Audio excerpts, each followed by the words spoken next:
반갑습니다, 친구들. 한 주 동안 잘 지내셨지요? 이제 날이 가끔 더워지는, 이제 초여름이 시작될 것만 같은 느낌이 드는데, 우리 친구들 건강하게 잘 지내고 있는지, 궁금합니다. 빠른 시일 내에 만나서, 재밌는 이야기도 나누고, 또 신앙적인 이야기도 나눌 수 있는 시간이 오기를 기도하고 기다리겠습니다.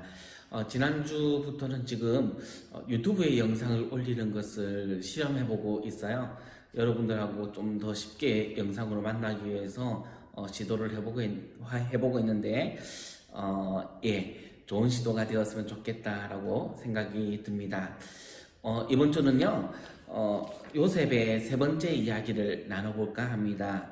창세기 40장 20절에서 23절까지의 말씀으로 우리 꿈의 성취가 지연될 때라는 제목으로 한번 이야기를 나눠볼까 해요. 우리 다 같이 먼저 말씀을 보고 말씀 묵상을 해보도록 하겠습니다. 창세기 40장 20절에서 23절까지 말씀입니다. 제3일은 바로의 생일이라 바로가 그의 모든 신하를 위하여 잔치를 베풀 때에 술 맡은 관원장과 떡 굽는 관원장에게 그의 신하들 중에 머리를 들게 하니라. 바로의 술 맡은 관원장은 전직을 회복하며 그가 잔을 바로의 손에 받들어 드렸고, 떡 굽는 관원장은 매달리 요셉이 그들에게 해석함과 같이 되었으나 술 맡은 관원장이 요셉을 기억하지 못하고 그를 잊었더라. 아멘. 오늘 말씀을 보면 이제 요셉이 감옥에 갇혀 있을 때의 이야기를 기록하고 있습니다. 먼저 앞에 장치를 살펴보자면 요셉의 인생은 계속적으로 꼬여만 가는 것 같아요. 늘 그는 성실하게 행동을 했지만은 그가 성실하게 행한 거와는 다른 결과들로 인해서 때로는 힘들어하고 어려워할 수도 있었을 것 같습니다. 그가 형들에게 미움을 사서 애굽으로 노예로 팔려갈 때에도 그는 자기의 잘못과는 상관없는, 자기의 잘잘못과 상관없는 어려움을 겪었었죠. 보디발의 집에서 제사를 다해서 인정받을 때쯤에 보디발 아내의 모함을 받아서 왕의 감옥에 갇혀야만 했습니다. 계속적으로 꼬이는 그 인생에서 요셉은 좌절하지 않고 그래도 그곳에서 최선을 다해서 살아갔고, 또 감옥에서 요셉은 또 인정을 받아서 총리의 역할을 그쪽 감옥 안에서 총무의 직분을 감당하는 그런 사람으로 성장해 나갔습니다. 이렇게 볼 때에 우리가 요셉을 보면 요셉은 환경과 상황에 따라서 좌절하거나 쓰러졌던 사람은 아닌 것 같아요. 그가 17세 형들에게 팔려나갔는데 어린 나이였음에도 불구하고 어려운 환경이 올 때마다 그 환경을 잘 극복해 나가는 성실한 사람이었음을 확인할 수 있습니다. 이렇듯 그리스도인들은 때로는 성실할 수 있어야 해요. 우리의 상황과 환경이 안 된다고 해서 그때그때 좌절하거나 넘어지거나 방황하는 것이 아니라 어떤 상황이든지 때로는 억울한 상황이 생겼다 할지라도 그것으로 인해서 원망하는 것으로 그쳐서는 안 되고, 그곳에서 내가 어떤 열심을 하고 또 어떤 성실한 자세로 임해야 되는지를 찾을 수 있는 지혜가 있어야 합니다. 왜냐하면 이 요셉의 이야기를 보면 알겠지만은 그 일 가운데 무엇이 있었을까요? 하나님의 계획이 있었단 말이에요. 남들처럼 좌절하고 때로는 원망하고 그래서 포기해버렸다면 요셉에게는 아무런 역사가 일어나지 않았을 거예요.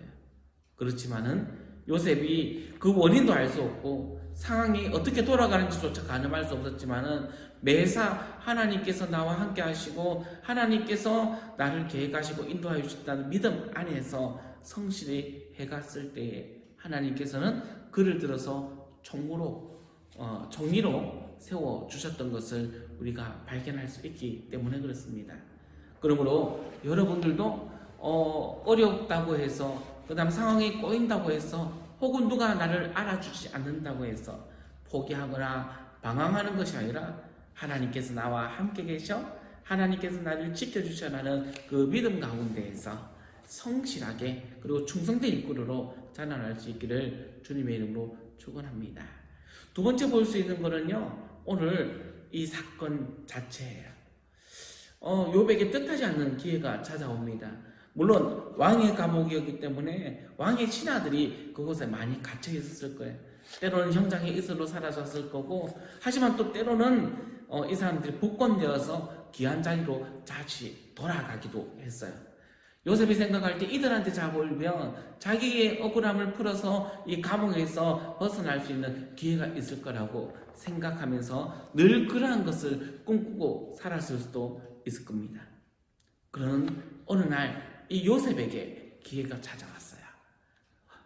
성경 보니까 한 2년 전에, 그가 총리가 되기 2년 정도 전이니까 아마 28해가 되는, 그래서 애굽으로 온 지 한 10년, 11년 차가 되는 그 시점에 어느 날이었던 것 같아요. 어느 날 왕의 떡 굽는 사람과 또 술 맡은 사람, 이 두 간원이 감옥에 들어와서 요셉을 알아가기 시작합니다. 근데 어느 날 이 두 간원이 꿈을 꿔요. 떡 맡은 간원장은 꿈을 꾸는데 어느 날 떡 굽은 강주리가 있는데 그 강주리에 까마귀가 와서 그 강주리에 떡을 먹고 날아가는 꿈을 꾸죠. 또 술 맡은 간원장이 꿈을 꾸는데 포도나무 나무 3개가 가지가 자라나더니 거기서 술 맡은 간원장이 이 포도를 따서 술을 담가서 바로 왕에게 주었다는 그런 꿈을 꾸게 됩니다. 요셉이 그 꿈을 듣고는 해석을 해줘요. 어떻게 해주냐면, 떡 맡은 간원장은 사흘 뒤에 죽을 것이라는, 그리고 술 맡은 간원장에게는 3일 뒤에 복권될 것이라는 그런 해석을 주게 되죠. 안타깝지만은 이 죽게 되는 떡 맡은 간원장에 대해서는 더 이상 이야기가 나오지 않습니다. 하지만은 이 술 맡은 간원장에게는 요셉이 청탁을 해요. 당신이 만약에 복권이 되어서 감옥에 풀려나서 왕에게 가게 되거든, 억울한 사연으로 잡혀있는 나를 한번 생각해 달라고. 그런데요, 오늘 본문의 마지막 절이 뭐라고 기억되어 있냐면, 술 맡은 간원장이 요셉을 기억하지 못하고 그를 잊었더라 라고 이야기하는 거예요.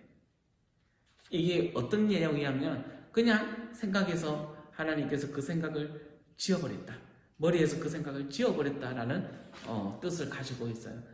우리 쉽게 얘기하면 포맷시켰다 이 뜻이에요. 요셉의 기억을 완전 싹 없애버렸다라는 거예요. 하나님께서 왜 그렇게 하셨을까요?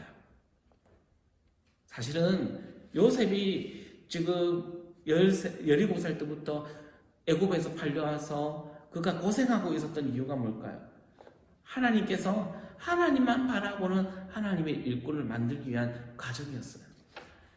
근데 요셉이 볼 때 늘 하나님 앞에 충성된 일꾼으로 살아왔는데, 이 시점만큼은 어떠냐면 하나님을 보지 않고 사람을 보고 있는 거예요. 나를 도와줄 분이 하나님이 아니라 이 술 맡은 간원장이 나를 도와줄 수 있겠다 생각인 거예요. 요셉은 그것을 기회로 봤는데 사실은 그것은 기회가 아니고 넘어지게 만드는 시험이었던 거예요. 신앙생활을 하다 보면 그러한 상황은 곳곳에서 일어나고 자주 만나게 됩니다. 우리 생각에는 이번이 기회가 될 것 같고, 우리 생각에는 이번만큼 하나님을 잘 섬길 수 있는 방법이 없을 것 같은데, 그게 기회도 아니고 하나님을 잘 섬기는 방법도 아닐 때가 있음을 발견할 때가 있어요. 시간이 지나고 되돌아보면 인내하지 못했던, 그리고 내 욕심이 더 강했던 사건임을 발견할 때가 있더라라는 것입니다. 이게 그리스도인들이 조심해야 될 문제예요. 우리가 늘 삶을 살아가면서 분명하게 알아야 될 것은 이 일이 나를 위한 일인지 혹은 하나님을 위한 일인지 구분해야 됩니다. 또 내 욕심이 앞선 것인지 혹은 믿음이 앞선 것인지를 늘 분별하면서 살아야 돼요. 우리는 하나님을 의지하고 하나님을 믿는 존재로 성장해 나가요. 그렇지만은 그 가정에 문제가 생기고 화자가 생길 때 하나님께서는 잠시 멈추게 하시고 우리의 삶을 다시 돌아봐서 하나님만을 바라보도록 만들어 주셔요. 그것이 우리에게는 좀 답답한 일일 수도 있고 더디가 하는 일일 수도 있지만은 영적으로 생각할 때는 은혜인 거예요. 성경이 오늘 본문 다음에 보면 42년이 지난 뒤에 바로가 꿈을 꾸니까 술 맡던 가는장이 머릿속에 갑자기 요셉을 기억나게 해주셔요. 잊어버리게 하신 이도 하나님이시지만은 기억나게 하신 이도 하나님이시라는 거예요. 하나님께서는 우리를 너무나 사랑하시고 또 우리를 하나님의 뜻에 합당한 자로 성장시키기 위해서 철저하게 계획하시고 철저하게 이끌어 가시는 분임을 우리는 바라보게 됩니다. 사랑하는 우리 고등부 친구들, 우리가 삶을 살아갈 때에 눈앞에 있는 것을 바라보면서 늘 기뻐하고 슬퍼하는 경계에서 살아가지 않았으면 좋겠어요. 누군가 이야기하기를 눈앞에 일어난 현상 갖고 일일비하지 말라고 이야기하잖아요. 그거는 무엇이냐면 내 중심으로 살아갈 때 일어나는 일이기 때문에 그래요. 하나님 중심으로 살아가는 사람은 하나님이 실패하였다 얘기하기 전까지는 우리 인생이 결코 실패한 일이 아니에요. 반대로 하나님께서 성공했다 이야기하기 전까지는 우리조차 성공한 인생이 아니에요. 우리의 모든 것이 하나님에게 달려있기 때문에 우리는 이 땅을 살아가면서 그때 충실하게 충성되게 살아갈 뿐이고 눈앞에 기회를 노리는 것이 아니라 하나님이 주시는 그 기회와 그 환경 가운데에서 성실하게 살아갈 의무가 필요한 것이죠. 하나님께서 오늘 요셉을 통해서 우리에게 알려주십니다. 하나님을 바라보고 사는 삶이 무엇인지, 하나님을 바라보지 않을 때 하나님께서는 우리를 어떻게 단련시키는지, 그리고 우리를 단련하셔서 어떻게 하나님께서 위대한 역사를 이루어 가시는지 요셉의 인생을 통해서 우리에게 알려주시는 거예요. 물론 우리 인생이 요셉과 똑같이 나가지는 않을 거예요. 그렇지만 분명한 것은 나와 여러분 한 명 한 명을 향한 하나님의 계획이 분명히 있고 하나님께서는 우리를 통해 하나님의 계획을 이루어 가실 거라는 것이죠. 그렇기 때문에 우리 또한 우리를 통해서 영광 받으실 하나님의 그 사랑과 계획을 신뢰하면서 날마다 충성되게 하나님을 의지하고 믿고 살아갈 수 있는 주님의 귀한 자녀가 되어야 한다는 것이죠. 사랑하는 친구들, 요즘에 어떤 생활을 하면서 지내고 있습니까? 밖에 나가지 못해서 답답하게 지내는 친구들이 있을 거예요. 또 고3 친구들 같은 경우에는 이번에 입시가 어떻게 되는지도 잘 알지 못해서 답답하고 불안감에 감사하여 있을지도 모르겠습니다. 그러나 잠시 걱정은 하지만은 염려하지 마십시오. 두려워하지 마십시오. 그 일에도 하나님의 계획이 있고 하나님의 뜻이 있고 하나님의 방법이 있기 때문에 그래요. 때가 되면 알려주실 거고 때가 되면 해결하여 주실 것입니다. 우리가 해야 될 것은 그 가정에 내가 얼마나 충실히 하나님을 의지하며 살아가느냐거든요. 그래서 남은 기간에도 두려워하지 마시고 하나님께서 우리를 어떻게 이끌어 가시는지를 기대하는 가운데 소망을 갖고 살아갈 수 있는 저와 여러분 되기를 소망합니다. 그리하여서 먼 시간이 지난 후에 오늘을 다시 돌아볼 때 불안해했던 인생이 아니라 하나님만을 바라보고 표대를 향하여서 쫓아갔던 믿음의 사람이었노라고 고백할 수 있는 저와 고등부 친구들 되기를 예수님의 이름으로 축원합니다.